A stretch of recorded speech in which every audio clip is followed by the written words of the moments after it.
నమస్తే అందరికీ, welcome to our channel. ఈ లెసన్ 90s కిడ్స్కి బాగా గుర్తుండే ఉంటుంది. మీరు ఎప్పుడైనా లేదా మిమ్మల్ని ఎవరైనా బయటకు రాకుండా లాక్ చేయడం జరిగిందా? కోవిడ్ టైంలో లాక్డౌన్ ఎక్స్పీరియన్స్ చేశామంటారా? ఎలా ఉన్నామో, ఎంత నరకం అనుభవించామో మనకే తెలుసు కదా. అలాంటిది జంతువులను, పక్షులను, ఎన్నో జీవరాశులను మన ఎంటర్టైన్మెంట్ కోసం వాటిని బాగా ఇబ్బంది పెడుతున్నాం. అలాంటిది ఒక చిన్న చిలుక కథ ఇది. చిన్ని అనే అమ్మాయికి తల్లిదండ్రి లేరు. అన్నయ్యనే తనకు అన్ని. ఒకరోజు అన్నయ్య పని నుండి రావాల్సిన సమయానికి రాలేదు. దాంతో చిన్ని ఇంటి బయట కూర్చొని ఎదురు చూస్తూ ఉంటుంది. కాసేపటికి అన్నయ్య చేతిలో ఎర్ర బట్ట కప్పుకొని ఒక వస్తువుని తీసుకొచ్చాడు.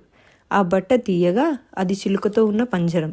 ఆ చిలుకను చూసి చిన్ని చాలా ఆనందపడ్డది. తనకు ఒక స్నేహం తోడయింది అని సంతోషించి అన్నయ్యని గట్టిగా హత్తుకుంది. ప్రతిరోజు ఆ చిలుకకు పళ్ళు, గింజలు, చిరుధాన్యాలు మొదలైనవి తినడానికి వేసేది. ఎన్ని రకాల పళ్ళు, గింజలు వేసినా చిలుక మనస్ఫూర్తిగా తినేది కాదు, ముభావంగా ఉండేది.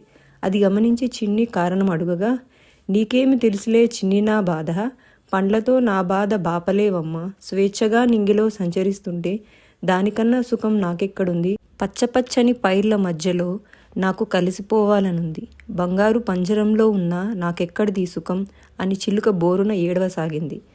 అంటే చిలుక ఏమంటుందంటే, ఇలాంటి ఎన్ని రకాల పళ్ళు, గింజలు వేసి బంగారు పంజరంలో ఉంచినా నాకు సంతోషం కలగదు. నాకు సంతోషం అంటే పచ్చని పైర్ల మధ్యలో నేనుగా పచ్చగా కలిసిపోవాలి, నాతోటి పక్షులతో నేను కూడా ఎగరాలి అని ఏడవసాగింది. దాంతో చిన్ని దయతలచి పంజరపు తలుపు తెరిచింది. చిలుకమ్మ తుర్రుమని ఎగిరిపోయింది. గుర్తుండే ఉంటుంది. ఈ పాఠం పేరు స్వేచ్ఛ. మీకు గుర్తుందో లేదో కామెంట్ చేయండి. For more videos please like, share and subscribe to my channel. Thank you.